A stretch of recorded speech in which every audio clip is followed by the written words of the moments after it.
अस्सलाम today we are going to discuss breast cancer. Last video में हमने benign tumours and fibrocystic changes पढ़ी थी। उसमें हमने पढ़ा था कि फाइब्रोसिस्टिक डिजीज़ ऑफ ब्रेस्ट वो क्या होती है, ठीक है। इसके अलावा हमने पढ़ा था कि इंट्राडक्टल पैपिलोमा क्या होता है, उसमें हमें ब्लडी निपल डिस्चार्ज जो है वो नज़र आ रहा होता है। फाइब्रोएडिनोमा पढ़ा था जो कि बिनाइन कंडीशन थी और इसका कोई रिस्क नहीं था मेलिग्नेंसी का, ठीक है। मोबाइल था, वेल सर्कमस्क्राइब था और उसमें जो है ना फाइब्रस टिश्यू और ग्लैंड्स दोनों की जो है वो ग्रोथ हो रही थी। फिलोर्स ट्यूमर पड़ा था जिसमें हमारे पास ओवर ग्रोथ थी सिर्फ फाइब्रस कंपोनेंट की, और ये जो है लीफ लाइक प्रोजेक्शन जो है वो बायोप्सी पे शो कर रहा था और हमें इसका जो मेलिग्नेंट पोटेंशियल था, ठीक है, और ये पोस्ट मेनोपॉजल वुमेन में था। तो आज हम ब्रेस्ट कैंसर पढ़ेंगे, ठीक है। सबसे पहले इसका इंट्रोडक्शन देख लेते हैं कि ब्रेस्ट कैंसर जो होता है ना ये वुमेन में ज़्यादातर होता है, ठीक है। मोस्ट कॉमन कार्सिनोमा इन वुमेन होता है, ठीक है, and it is the second most common cause of cancer mortality in women. अब इसके जो रिस्क फैक्टर्स होते हैं ना ये इंपॉर्टेंट है related to pro point of view से ब्रेस्ट पैथोलॉजी में जो ब्रेस्ट कैंसर है ना ये मोस्ट इंपॉर्टेंट है, ठीक है। सबसे पहला इसका जो होता है रिस्क फैक्टर वो फीमेल जेंडर होता है, ठीक है। फीमेल्स में ब्रेस्ट कैंसर मोस्ट कॉमन होता है। इसके अलावा एज जो है पोस्ट मीनोपॉजल वुमेन में ये ज़्यादातर हमें नज़र आता है, प्री मीनोपॉजल वुमेन में इतना नहीं होता, ठीक है। इसके अलावा early menarche and late menopause, जिन फीमेल्स को अर्ली मिनार्की हो जाती है और लेट मीनोपॉज होता है, फॉर एग्जांपल अगर उनको at the age of 9 years जो है वो मिनार्की हो गई है, ठीक है। इसी तरह अगर मीनोपॉज जो है वो लेट हुआ है, ठीक है, एट द एज ऑफ 55 हुआ है, तो क्या होगा, ये ड्यूरेशन ज़्यादा हो जाएगा ना, उसका एस्ट्रोजन से एक्सपोजर ज़्यादा हो जाएगा। तो जो ब्रेस्ट कैंसर है ना ये एस्ट्रोजन डिपेंडेंट होता है। जितना एक्सपोजर ऑफ एस्ट्रोजन ज़्यादा होता है ना उतना ही जो है ना इसका रिस्क ज़्यादा हो जाता है, ठीक है। इसके अलावा ओबेसिटी है, ओबेसिटी भी इसका रिस्क फैक्टर है, क्योंकि जब ओबेसिटी जो फैट सेल्स होते हैं ना वो एक पाथवे से जो है वो एस्ट्रोजन बनाना स्टार्ट कर देते हैं, ठीक है। तो ब्रेस्ट कैंसर के चांसेस ज़्यादा हो जाते हैं, ठीक हो गया। देन एटिपिकल हाइपरप्लेजिया जो है वो भी करवाता है। एटिपिकल हाइपरप्लेजिया हमने जो है वो पीछे भी पढ़ा था, ठीक है। फाइब्रोसिस्टिक चेंज में हमने देखा था कि अगर एटिपिकल हाइपरप्लेजिया होगा तो वो 5 टाइम इंक्रीज़ करवा देगा रिस्क ऑफ ब्रेस्ट कैंसर, ठीक है। इसमें क्या होता है कि सारे जो सेल्स डक्ट्स और लोब्यूल्स में जो है ना उनमें वो एटिपिकल जो है वो फीचर्स शो करते हैं।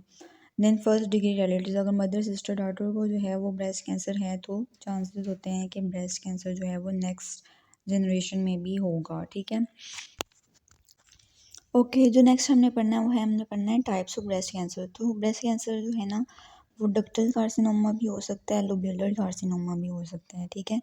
डक्टल कार्सिनोमा जो है वो फर्दर 2 टाइप्स का है। इसमें डक्टल कार्सिनोमा इन साइटो भी हो सकता है और इन्वेसिव डक्टल कार्सिनोमा भी हो सकता है। डक्टल कार्सिनोमा इन साइटो का क्या मतलब है कि जो कैंसर सेल्स हैं ना वो कन्फाइंड रहेंगे विद इन द डक्ट्स, ठीक है, और जो कि लिमिटेड होगी bye means of basement membrane. इस फिगर में देखें, ये देखें आपको बेसमेंट मेम्ब्रेन जो है इस तरह नज़र आ रही है ना, और ये देखें ये कैंसर सेल्स जो हैं अंदर वो अंदर ही हैं, वो बेसमेंट मेम्ब्रेन को उन्होंने इन्वेड नहीं किया, ठीक है। तो ये कार्सिनोमा जो है डक्टल कार्सिनोमा इन साइटो होगा। Cancer cells with in ducts हैं जो कि लिमिटेड है bye means of the basement membrane. लेकिन जो इन्वेसिव डक्टल कार्सिनोमा होगा ना उसमें कैंसर सेल्स ये देखें आउटसाइड भी जो है वो मूव कर गए हैं, ठीक है, बेसमेंट मेम्ब्रेन को उन्होंने इन्वेड कर लिया है। तो ये होता है इन्वेसिव डक्टल कार्सिनोमा। इसी तरह लोब्यूलर कार्सिनोमा होता है। लोब्यूलर कार्सिनोमा इन साइटो भी होता है और इन्वेसिव लोब्यूलर कार्सिनोमा भी होता है। इन साइटो वाला जो है वो अंदर ही रहेगा, ठीक है, अंदर with in the lobules he cancer cells रहेंगे और लिमिटेड बाय बेसमेंट मेम्ब्रेन को इन्वेड नहीं करेंगे। लेकिन जो हमारे पास इन्वेसिव वाला होगा वो कैंसर सेल्स जो हैं वो इन्वेड कर लेंगे बेसमेंट मेम्ब्रेन को भी और स्प्रेड कर जाएंगे आउटवर्ड, ठीक हो गया। ओके, अब हम इसको बुक से रीड कर लेते हैं। डक्टल कार्सिनोमा जो इन साइटो होता है ना वो हमें मैस के तौर पे नहीं मिलता। हमें अगर हम उसको पल्पेट करें ना ब्रेस्ट को तो हमें मैस फ्री नहीं होता, ठीक है। ये हमें सिर्फ मैमोग्राफी पे ही मिलता है in the form of calcifications, ठीक है। ये चीज़ आपने याद रखनी है। अब इसको रीड कर लेते हैं कि डक्टल कार्सिनोमा इन साइटो क्या होता है। मैलिग्नेंट प्रोलिफरेशन ऑफ सेल्स होती है in the ducts with no invasion of the basement membrane. Basement membrane को इन्वेड नहीं करता, ठीक है। And it is often detected as calcification on mammography and it does not produce a mass, ठीक हो गया। And mammography calcification can be classified can be associated with benign condition. ठीक है, हमने देखा था पीछे भी हमने पढ़ा था कि अगर हमें कैल्सिफिकेशन मिलती हैं तो हमने देखा था वो फैट नेक्रोसिस में भी हमें मिल रही थी, हमें फाइब्रोसिस्टिक जो चेंज थी ब्रेस्ट में उसमें भी मिल रही थी। तो अगर किसी पर्सन की हमने करवाई है मेमोग्राफी और हमें कैल्सिफिकेशन मिली है तो हमने उसको ये नहीं कह देना कि तुम्हें जो है वो कार्सिनोमा है, डक्टल कार्सिनोमा इन साइटू है। ठीक है, ये भी हो सकता है कि उसको फाइब्रोसिस्टिक चेंज ऑफ ब्रेस्ट हो या उसको फिर फैट नेक्रोसिस हो। तो इसके लिए ना फिर हम बायोप्सी करवाते हैं ये डिफ्रेंशिएट करने के लिए कि उसको कार्सिनोमा है या फिर ये कोई बिनाइन कंडीशन है, या ये फैट नेक्रोसिस है या फाइब्रोसिस्टिक चेंज है या फिर ये कोई मेलिग्नेंसी है। ठीक है, अब हमने पढ़ा था कि जो ब्रेस्ट कैंसर है उसकी हमने जो है वो 2 टाइप्स पढ़ी थी ना, एक होता है हमारे पास डक्टल, ठीक है, कार्सिनोमा, और एक होता है लोब्यूलर। अब इसकी फर्दर 2 टाइप्स होती हैं। हमने देखा था कि डक्टल कार्सिनोमा, कार्सिनोमा इन साइटू था और इन्वेसिव था। ठीक है, इसी तरह लोब्यूलर कार्सिनोमा भी कार्सिनोमा इन साइटू था और इन्वेसिव था। अब जो हमारे पास डक्टल कार्सिनोमा इन साइटू होता है ना, इसकी फर्दर आगे जो है वो क्लासिफिकेशन होती है और इन्वेसिव की भी होती है। ठीक है, जो डक्टल कार्सिनोमा इन साइटू है इसको हम डिवाइड करते हैं इनटू कोमिडो एंड नॉन कोमिडो पैटर्न में। ठीक है, कोमिडो पैटर्न में क्या होता है, कोमिडो पैटर्न में इसको डिवाइड करते हैं। ठीक है, और इसको हम जो है वो नॉन कोमिडो, दूसरा नॉन कोमिडो, नॉन कोमिडो की आगे फर्दर जो हैं वो टाइप्स होती हैं वो मैं आपको पिक्चर में दिखा दूँगी, वहाँ से आपको अच्छी समझ आ जाएगी। जो हमारे पास इन्वेसिव जो कार्सिनोमा होता है ना, इन्वेसिव डक्टल कार्सिनोमा, उसकी भी टाइप्स होती हैं। उसकी टाइप्स ट्यूब्यूलर होती है, म्यूसिनस होती है, मिड्यूलरी होती है, ठीक है, इन्फ्लेमेटरी होती है।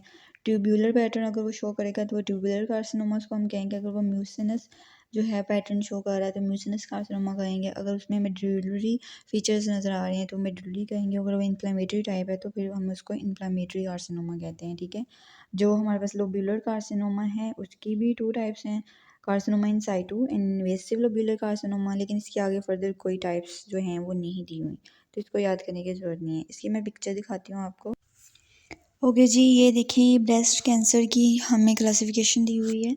इसको हम क्लासीफाई करते हैं इन्वेसिव में, नॉन इन्वेसिव में। ठीक है, नॉन इन्वेसिव में कार्सिनोमा इन साइटू आ जाता है। कार्सिनोमा इन साइटू डक्टल भी होता है और लोब्यूलर भी होता है। ठीक है, डक्टल कार्सिनोमा इन साइटू को हम डिवाइड करते हैं कोमिडो पैटर्न में और नॉन कोमिडो पैटर्न में। ठीक है, ये सारी जो है ना क्रिब्डिफॉर्म, माइक्रोपेपिलरी, पेपिलरी सॉलिड, ये नॉन कोमिडो पैटर्न उसकी फॉर्म्स हैं। ठीक है, ये आपने याद रखना है। और जो हमारे पास लोब्यूलर कार्सिनोमा इन साइटू होता है ना, उसके आगे कोई जो है ना ये टाइप्स नहीं है उसकी। ठीक है, इसको हमें सिंपल याद रखना है। देन हमारे पास इन्वेसिव कार्सिनोमा आ जाता है। इन्वेसिव कार्सिनोमा जो होता है ना वो उसकी जो है वो डक्टल भी होता है, वो लोब्यूलर भी होता है।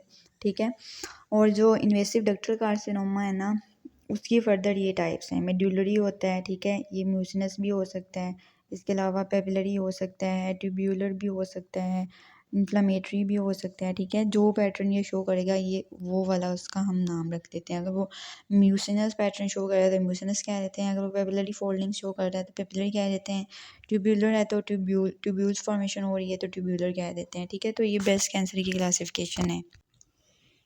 ओके, ये डक्टल कार्सिनोमा इन साइटू दिखाया हुआ है, मैंने कहा था उसकी 2 टाइप्स में उसको डिवाइड करते हैं, कोमिडो पैटर्न में, ठीक है, और नॉन कोमिडो में। ये सारी नॉन कोमिडो है। ठीक है, कोमिडो में क्या होता है, अब कोमिडो में क्या नज़र आता है हमें, हाई ग्रेड सेल्स नज़र आते हैं। ठीक है, और जो है वो नेक्रोसिस हुई होती है, ये देखिए आपको नेक्रोसिस नज़र आ रही है। ठीक है, नेक्रोसिस हुई होती है, प्लियोमॉर्फिक सेल्स होते हैं, इसके अलावा डिस्ट्रॉफिक कैल्सिफिकेशंस होती हैं, जो डक्ट्स होती हैं ना उनके सेंटर में डिस्ट्रॉफिक कैल्सिफिकेशन हमें नज़र आती हैं।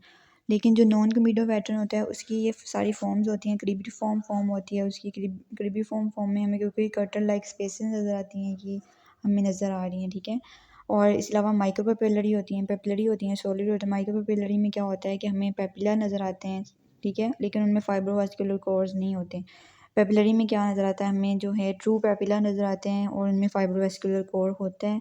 सॉलिड में क्या होता है कि सॉलिड शीट ऑफ सेल्स होते हैं with in the ducts and lobules. ठीक हो गया, ये हमारे पास नॉन कोमिडो पैटर्न होता है। ठीक है, अच्छा, एक कंडीशन हमारे पास होती है पैजिड डिजीज़ ऑफ द निपल। ठीक है, हमने कहा था कि जो डक्टल कार्सिनोमा इन साइटू होता है वो हमें नॉर्मली मैस के तौर पे नहीं मिलता अगर हम देखें ब्रेस्ट को। ठीक है, हमें हमेशा उसके लिए जो है वो मेमोग्राफी करवानी पड़ती है, जिसके लिए हमें फिर वो कैल्सिफिकेशन नज़र आती हैं। ठीक है, तो पैजी डिजीज़ ऑफ ब्रेस्ट वो कंडीशन है जिसमें हमारे पास अंडरलाइन जो है वो डक्टल कार्सिनोमा इन साइटू होता है, ठीक है, और वो एक्सटेंड कर जाता है on the surface of the nipple, और हमें on the surface of the nipple में हमें क्या नज़र आता है, हमें अल्सरेशन मिलती है और एरिथीमा हमें नज़र आता है, ठीक है। तो हमें फिर ये पता चल जाता है कि इसके अंडरलाइन कोई ना कार्सिनोमा है, कार्सिनोमा इन साइटू है इसके अंडरलाइन, ठीक है। और ये क्यों एक्सटेंड करता है अंडरलाइन जो कार्सिनोमा इन साइटू होता है, ये एक्सटेंड कर जाता है वाया लेक्टिफेरस जो डक्ट्स होती हैं ना हमारे पास, ये वाली लेक्टिफेरस डक्ट, ये देखें, ये इससे एक्सटेंड करके on the surface of nipple पे जो है वो हमें पैजेड सेल्स जो हैं वो नज़र आते हैं। तो इसको फिर हम पैजेड डिजीज़ ऑफ द निपल कहते हैं। ये हमें पैजेड सेल्स नज़र आ रहे हैं। पैजेड सेल किस तरह के होते हैं, इनके लार्ज न्यूक्लियाई होते हैं, ये देखिए नज़र आ रहे हैं, ठीक है, लार्ज न्यूक्लियाई होते हैं और जो है प्रोमिनेंट न्यूक्लियोलाई होता है अंदर, और साइटोप्लाज्म इनका क्लियर होता है, ठीक है। ये देखिए इस तरह साइटोप्लाज्म क्लियर है, अंदर जो है वो लार्ज इस तरह न्यूक्लियाई पड़े हुए हैं। तो ये हमें पैजेड डिजीज़ ऑफ द निपल में नज़र आते हैं। अब इसको बुक से रीड कर लेते हैं। हम लोग कहाँ पे थे, डक्टल कार्सिनोमा इन साइटू पे थे। हमने कहा था कि इसकी जो है हमें कैल्सिफिकेशन नज़र आती हैं स्क्रीनिंग पे, और इसको हमने डिस्टिंग्विश करना होता है फ्रॉम बिनाइन कंडीशन से, ठीक है। बिनाइन कंडीशन कौन सी, फैट नेक्रोसिस है, फाइब्रोसिस्टिक चेंज से, उसमें भी हमें कैल्सिफिकेशन नज़र आती हैं।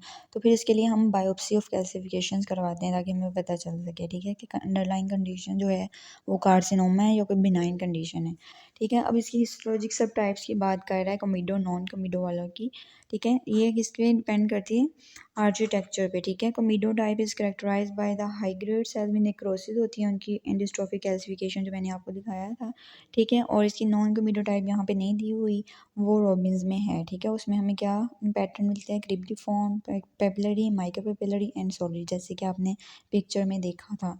नेक्स्ट जो उसने कहा है वो है पैजी डिजीज़ ऑफ द ब्रेस्ट। पैजी डिजीज़ ऑफ द ब्रेस्ट क्या होती है, इस डक्टल कार्सिनोमा इन साइटो होता है that extend up to the ducts to involve the skin of the nipple, ठीक है। कैसे प्रेजेंट करता है, as nipple ulceration and erythema.